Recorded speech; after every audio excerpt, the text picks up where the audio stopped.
Franz Castro, hindi ka ba nakikinig sa mismong pahiring nyo? Naroon ka eh. Tinanong ni Swansing eh. Sumunod sa'yo nagtanong si Swansing eh. Tinanong niyang 11 days eh. We are satisfied, sabi ng COA. Walang issue yung 11 days. Ito po ang ginawa nila. Hiningi nila sa COA. Hindi man nararapat dahil confidential fund nga. Hiningi nila sa COA yung report ng confidential fund ni BP Sara. Binigay ba ng COA sa kanila? Binigay. Nilantad niya. Akusahan nyo na. Ano-anong item dyan yung nakita ninyo na ninakaw ni BP Sara? Nasa inyo na yung report eh. Huwag nyo na kaming paandaran na yung mga flag. Hindi po kaso. Bakit wala nag-open ng book sa inyo? Ano tanong ni anong pangalan nito? Ted Filon. Sino po ang bumubusisi naman ng budget nyo? Wala.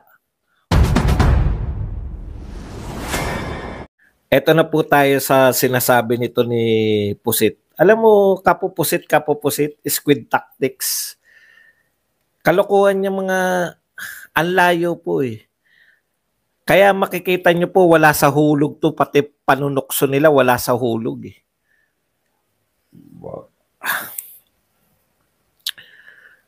No? Bakit?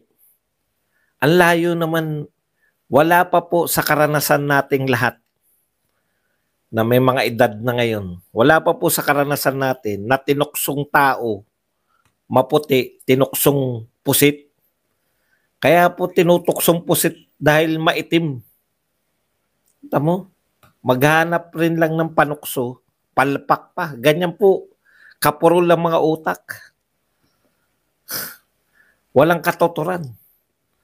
Kaya hindi nagka-catch up eh. Walang dating eh. Simple lang po yung mga tukso kay Leni Robredo. Ganun po magbibigay ng tukso. Mga Duterte, napakasisimple lang. BBM Bangag. Oh. Si Duterte natin una narinig yun. Very catchy, no? Simple lang, pero rock ang dating. Leni Lutang, ganun lang. May nalalaman pa kayong pusit, nagtataka pa eh. Leni Uts.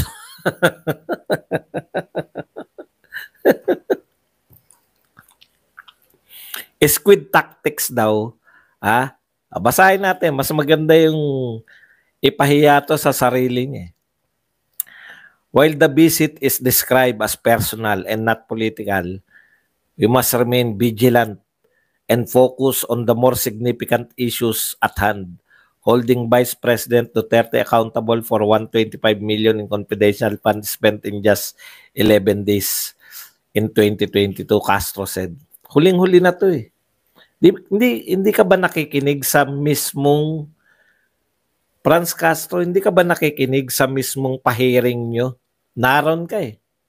Tinanong ni Swansing eh. Sumunod sa'yo nagtanong si Swansing eh. Tinanong niyang 11 days eh. We are satisfied, sabi ng COA. Walang issue yung 11 days. Inuulit mo na naman. Ginagawa mo na naman ang issue yung 11 days. Walang issue yung 11 days. Sabi mismo ng COA.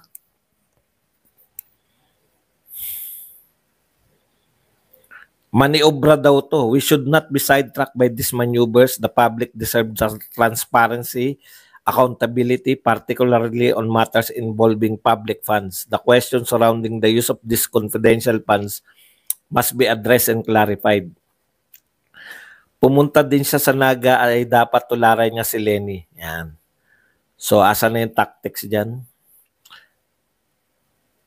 Yan. So, ang sabi nito ni Castro, no, squid tactics to divert public attention from pressing issues. Yung sinasabi niyang pressing issues, confidential fund. May problema daw yung confidential fund doon 2022. May problema din daw yung confidential fund noong 2023. Kaya nagkakaroon ng problema kasi ginagawa nyo ng problema. Wala naman talagang problema eh. No? Eto hiningi ninyo. Kahit hindi na po nila unawain, basta tayo nagkakaunawaan. Ito po ang ginawa nila. Hiningi nila sa COA. Hindi man nararapat dahil confidential fund nga. Hiningi nila sa COA yung report ng confidential fund ni BP Sara. Binigay ba ng COA sa kanila? Binigay. Nilantad nga nila eh. Kung nilantad nyo na, binigay na sa inyo, wala kayong makitang problema, ano yung sinasabi nyo pa rin? Problematic yung paggasta? Ganun pa rin? Akusahan nyo na. Ano-anong item dyan yung nakita ninyo na ninakaw ni BP Sara? Nasa inyo na yung report eh. Huwag nyo na kaming paandaran na yung mga flag. Hindi po kaso yan. Matagal na pong sinabi ni Tatay Digong, lahat ng ahensya na pa-flag, trabaho po ng COA yan. Alam niyo yung parang nag-check yung teacher. Teacher ka, nag-check ka ng mali. Pag may nakita kang mali, ekesan mo. 1 to 100, 98. Isa-isa lang, call ka lang muna. Nagpapaliwanag pa ako. 98. 98 yung nakuha ng bata. Sa normal na mag-isip, yung 98 na yun, out of 100, putang talino mo. May award yun. 2 lang mali. Pero sa mga abnormal manita, may 2 kang mali Ang bobo mo naman. Ganun po yun. No? Ganun po nila pinalalabas yun. Natural, may makikita dyan. Yung COA, kaya nga sila COA. Kung wala na sila makikita, parang ang ine-expect ba natin, perfecto, lahat ng magte-test. Alam niyo po ba?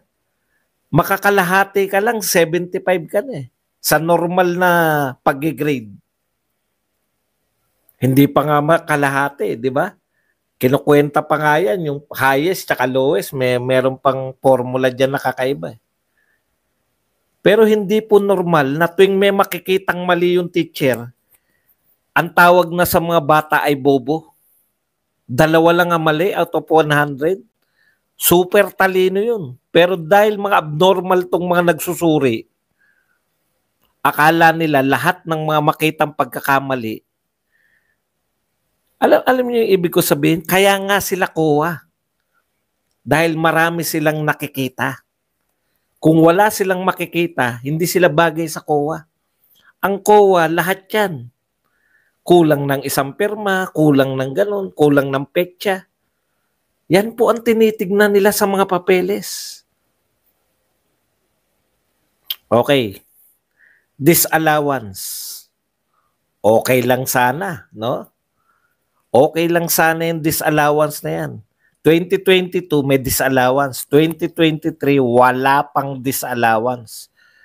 Badong 2023 daw pati daw 2023. Isa lang, cool lang kayo. Isa-isain lang natin. Pag sinabi pong disallowance, krimen ba yan? Hindi. Kasi kung krimen yan, sinampahan na ng impeachment si BP Sara. Gigil na gigil nga sila impeach. Hawak na nila yung papel Tandaan po nyo, hawak mo na yung papel.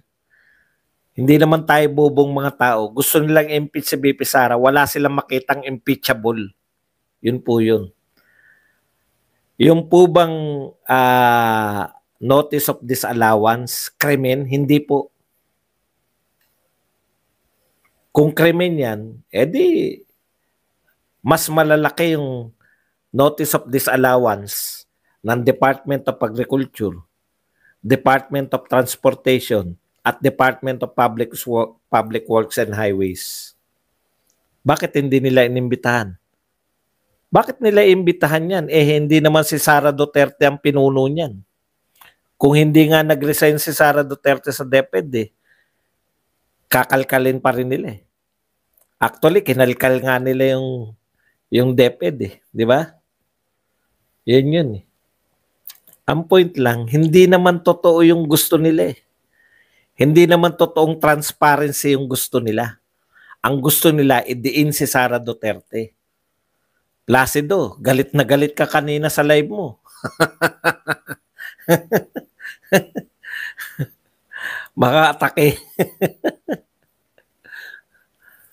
Di ba? Hindi naman transparency gusto nila. Bukang bibig lang nila yung transparency dahil kung ang gusto nila transparency, nauna pa si Tatay Digong na magsabi na open the books. Unang maisog pa lang. Unang maisog rally pa lang. Sinisigaw na ni Tatay Digong open the books.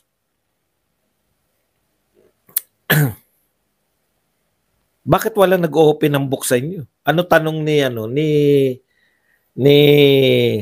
anong pangalan nito? Ted Filon. Sino po ang bumubusisi naman ng budget nyo? Wala. Walang bumubusisi ng budget nila. Ha? Wala. Saan po napunta yung bilyon-bilyon ayon kay Herrera, Congressman Herrera? Saan napunta yung bilyon-bilyon na savings ng pamahalaan? Ni-record, wala kayo. Kung pati record, wala. Putya, naglaho pati record.